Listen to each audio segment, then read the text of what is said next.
Only 17% of people strongly agree they know their advisor acts in their best interest. That means 83% of people might be working with someone they don't fully trust. That's why we're sharing 5 questions to ask before hiring or keeping a financial advisor. These questions can help protect your family from confusion, regret, or worse, bad advice. Welcome to our podcast, Keeping It Real, where we talk about real financial problems with real people and come up with real financial solutions. My name is Irene Meyer. And I'm Philip Villanueva. Welcome, everybody. By the end of this, you'll know how to tell if your advisor really understands your family needs, what to ask so you're not just being sold something, and how to tell if they're the right fit for where your life is right now. So let me create a picture for you. If you threw all of your finances into a blender but have no lid, what do you think would happen? I've come across many examples of clients who come to me with what they feel is a very chaotic financial situation, and they're right. And it's literally because they haven't had that coaching, or I guess in this metaphor, this lid to kind of keep things intact. And of course, it's a mess. And a lot of this mess could be fixed with just having a plan. Again, you can use another example. You can come up with an example. Hey, a client story where someone used the wrong strategy, maybe. You're right. And what a plan does, obviously, it's funny when you talked about the blender. My daughter did that once. That was making a smoothie and forgot to put the lid on. Oh my goodness, my kitchen. But anyways, so yeah, that's what happens. Is everything is a big mess. Everything's a big clutter. And I've actually come across clients in that situation. How often, Irene, and you can answer this real quick. How often have clients come to you and say, "I'm making a good living, but I'm still living paycheck to paycheck, and I don't know where all my money's going." Okay, because they've left the lid off, right? They don't have a plan keeping everything kind of together. And that's what we do as advisors is, we're there to kind of keep everything on a flowing pattern within a certain guideline and kind of keep everything, organized with the calendar per se, right? Everything's on a timeline and maintaining that timeline. So then by this point in your life, we're trying to get you there. But we're not going to jump to there. We're going to work our way there. Yeah, so before you even ask the questions, you have to know this first. If you don't know what great looks like, how will you know if you found it? So 5 questions to ask before hiring or keeping your financial advisor. The first question you want to ask yourself, do they ask more questions than they answer? A good advisor really wants to understand your family dynamics, your goals, your fears, how you think and feel about money, where you want to be, what direction are you trying to head. I know that if I can't connect with my client emotionally, I actually can't build a plan for them that's logical. I have to be able to connect to my clients emotionally because finances is a very emotional subject for a lot of people, whether they realize it or not. One of the biggest examples I have of really relating to a client, I sat down with a couple not that long ago, and you could tell that they were lost. Not lost in the sense that they were like physically lost, but they were lost because they didn't know what to do. And they've spoken to a few financial advisors. They were still paycheck to paycheck. They had many goals and dreams. And one of the things that I connected with right away was that they were scared. They were scared that they would have to make financial decisions that they didn't want to make. They were scared to look at their numbers. And I remember sitting down with them and saying to them, can we do something going forward? And this is the first time I actually had very frank conversation with them. Actually, anybody using these words, can we make going forward talking about money exciting and not overwhelming? Can we be excited about the next few steps we're going to take now to building this out for you? I want you to feel excited about this and not overwhelmed and not stressed. And you could just see their faces. Their faces were like, no one's ever said that to them about finances. I wanted them to be excited about the process so that the next time we talked, they were excited, which again, it's about making them excited about this thing going forward, not anxious about it. I literally just spoke to a gentleman yesterday, and I've been talking to this gentleman for quite some time now, and he said he wants to talk to me, but it's kind of almost been dodging it, right?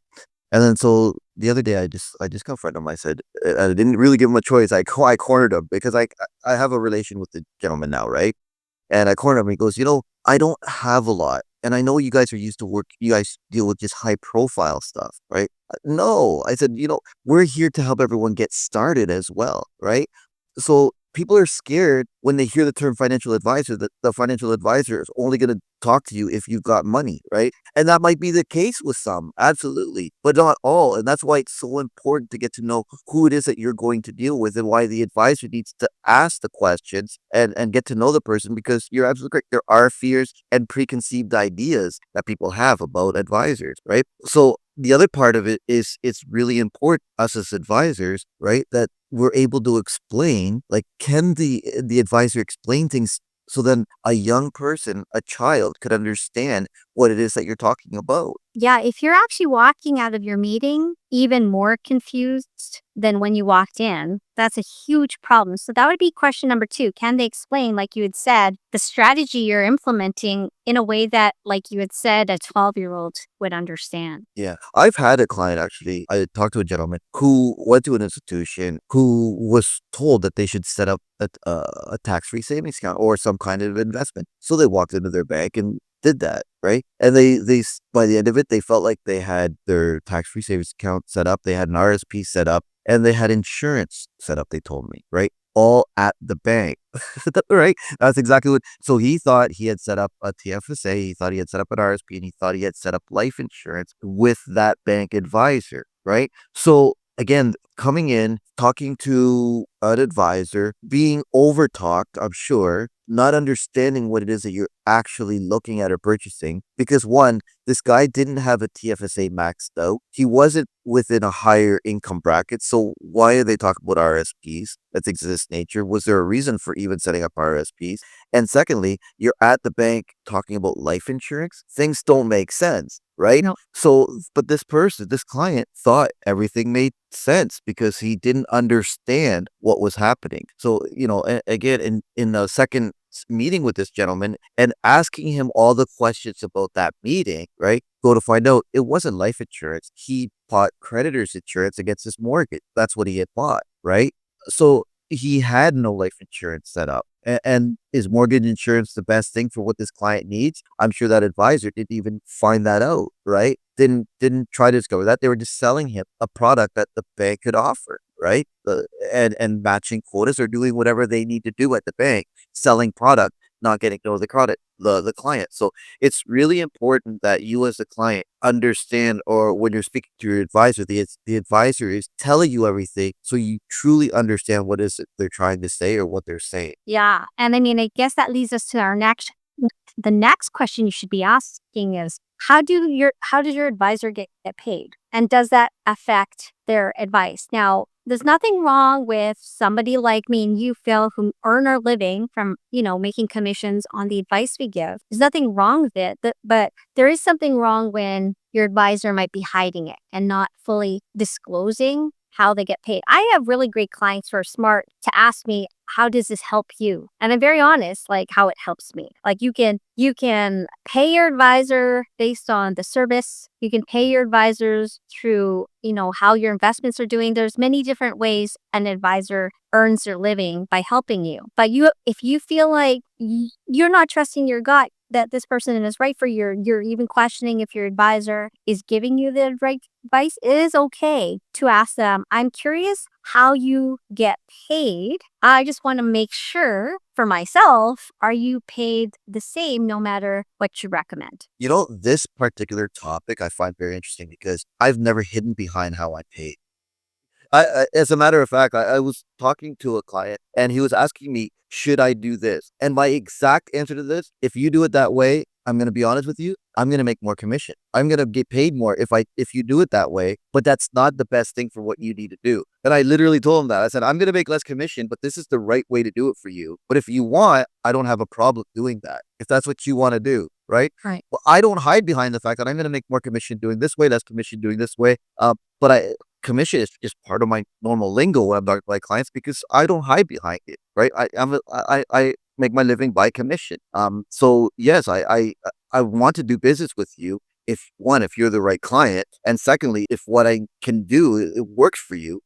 I would like to represent you as an advisor if everything fits, because that's how I'm going to earn my living. But if it doesn't fit, if I'm not the right fit, I'm not scared to say that either. right? And that's important. If you're looking for an advisor, it's important to understand that they're not working for their commission, because their commission should just automatically come if they're good. So true. The next question you should be considering to ask your advisor is, are they showing you the full picture or just one product at a time? I think this is really important for both me and you, Phil, because we're both licensed insurance agents, right? And I think a lot of people have this experience with other licensed insurance agents where they just sold insurance, which is fine. That they're licensed to do so. They're equipped to do that. A good licensed insurance agent slash advisor will not just talk about your insurance and your investments, but they'll also talk about the debt. Right in saying that, Irene, because I have spoken to other clients as well who have a small debt, right?